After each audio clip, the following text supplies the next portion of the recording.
Assalamualaikum warahmatullahi wabarakatuh. Salam planter Indonesia, salam buat petani pemula ya.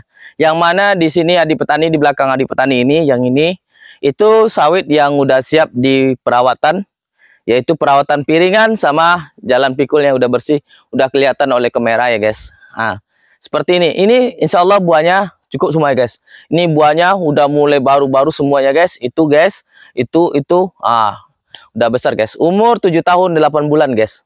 Udah masuk 7 tahun 8 bulan. Oke. Jadi sahabat-sahabat petani, jadi VT-VT Adi Petani, baik itu video-video itu, Adi Petani itu adalah pengalaman Adi Petani dalam berkebun kelapa sawit. Banyak juga yang ngeyel-ngeyel kan, yang omon-omon katanya, ya kita nggak peduli lah dengan apa omongan orang. Yang jelas di sini kita buktikan dengan kita melakukan praktek seperti ini, udah kelihatan bersihnya ya guys. Jadi buat sahabat-sahabat petani kelapa sawit, perawatan kelapa sawit itu sangatlah penting ya. Karena menjaga dari kadar-kadar tanah ini, unsur hara tanah ini seperti ini guys. Nah ini yang Adi Petani lihat kan. Ini Adi Petani seperti ini. Nah ini kalau pakis-pakis ini, itu tidak Adi Petani basmi. Sejenis di pokok ini juga tidak pernah Adi Petani basmi menggunakan sistem racun. Lihatlah pokoknya. Paling Adi Petani cabut atau potong pakai parang. Jadi di sini sahabat-sahabat, racun yang sering Adi Petani gunakan itu ya racun sistem stemik ya, racun kuning, yaitu mencampur pakai mas lindo, yaitu mat slindo, terus racun kuning stemik yaitu bablas, yang mana SL-nya 490, harga terjangkau. Wah, oke buat sahabat-sahabat petani. Jadi kalau untuk perawatan kita seperti ini, kita ini mau melakukan pemupukan lagi ya, karena bulan 12 kita udah mulai memupuk guys. Jadi buat sahabat-sahabat petani kelapa sawit, semakin semangat sajalah kita berkebun, rawatlah kebun kita. Kita nggak perlu banyak omon-omon ya. Kita lihat postingan orang sebagai edukasi bagi kita.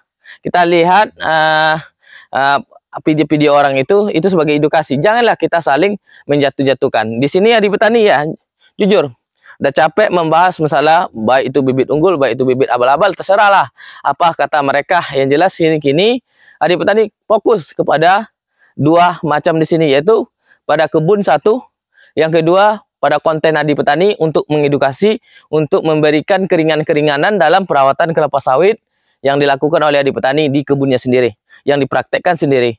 Memang sih banyak yang bilang bahwa reset-reset dari buku-buku itu, dari teori-teori itu tentu dari praktek dulu, orang itu mempraktek atau habis itu baru ditulis ya. Oke, betul sekali. Karena apa? Yang meneliti itu adalah orang yang bukan bekerja di bidangnya. Nah, seperti ini. Contohnya, di dalam perkuliahan, anak magang, dia penelitian. Dia pergi penelitian ke laboratorium, dia pergi ke kebun. Tapi bukan mereka itu yang bekerja ya guys. Jujur, saya pernah ikut, bukan mereka yang bekerja. Mereka itu cuma bertanya-bertanya saja. Yang ini Pak. Mereka bukan mereka yang mengakukan, bukan mereka yang mengerjakan. Cuman mereka melakukan penelitian di laboratorium. Kita melakukan penelitian langsung di lapangan, kita lakukan praktekkan kita melakukan uji coba. Uji coba itu kita lakukan terbukti kenyataannya. Karena apa? Teori praktek itu tergantung pada tempatnya. Kalau kita tidak tahu pada tempatnya, yang nggak jadilah. Jadi itulah sahabat-sahabat. Tempatnya gimana? Yaitu kondisi lahan kita. Gimana keadaan sawit kita, tanahnya gimana, pemupukan caranya, perawatannya gimana, apakah itu lahan gambut, apakah itu lahan berpasir, apakah itu lahan tanah mineral. Itu berbeda-beda ya cara perlakuannya terhadap kelapa sawit tersebut. Jangan disamakan, berbeda perlakuannya. Kalau di pasir kayak gini perlakuannya, kedua tanah gambut kayak gini perlakuannya, di tanah mineral seperti ini perlakuannya.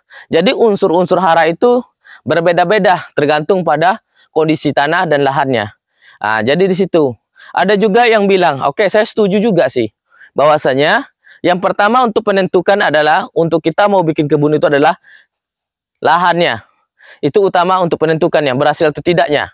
Kita lihat kondisi lahan kita. Kalau berpasir, kalau lihat tanahnya gambut atau tanah mineral atau tanah rawa yang dapat tergenang oleh air atau banjir terus, itu insya Allah penghasilnya akan berkurang, akan turun drastis. Jadi kalau kita lahannya tanah mineral seperti yang ada di sini, itu insya Allah kalau kita lebih mengutamakan yang keduanya adalah bibit yang unggul. Bibit yang unggul pasti mantap lah. hasilnya lebih bagus. Selanjutnya habis bibit unggul tentu ada perawatannya, pemupukan dan perawatan yang tepat. Kalau enggak kan ada hasilnya. Terus lanjutnya adalah cuaca atau iklim. Nah, itu penting. Kadar airnya sangat penting. Oke? Nah, itulah sahabat-sahabat petani kelapa sawit. Jangan kita selalu mengandalkan teori ya. Jangan selalu mengandalkan teori. Lakukanlah dan praktek dengan Anda sendiri. Buktikan dengan praktek Anda sendiri. Memang teori itu ada kesamaan dengan praktek. Ada yang samanya. Dicoba pasti berlaku. Cuman, apakah cukup biaya bagi kita? Apakah cukup dana untuk kita? Itu di dalam teori itu 12 kilo pemupuk per tahun. Apakah sanggup kita petani pemula yang nggak punya duit untuk pembeli pupuknya? Yang ketawa, yang senyum adalah orang jual pupuk. Nah, yang jual pupuk ketawa dan kesenyum. Tapi bagi kita yang petani-petani ini nggak sanggup beli pupuk mahal, ya gimana? Ah, disitulah. Jadi disitulah teori tidak terpakai. Kenapa tidak terpakai? Karena kita nggak mampu beli pupuk. Bagi orang kaya ya sanggup belinya, silakan. Nah, jadi itulah sahabat-sahabat. Di sini Adi Petani mengedukasi gimana cara untuk mengurangi kadar pemupukan, mengurangi cara perawatan yang tepat dan yang bagus. Oke? Salam Planted Indonesia, mudah-mudahan bermanfaat ya. Oke.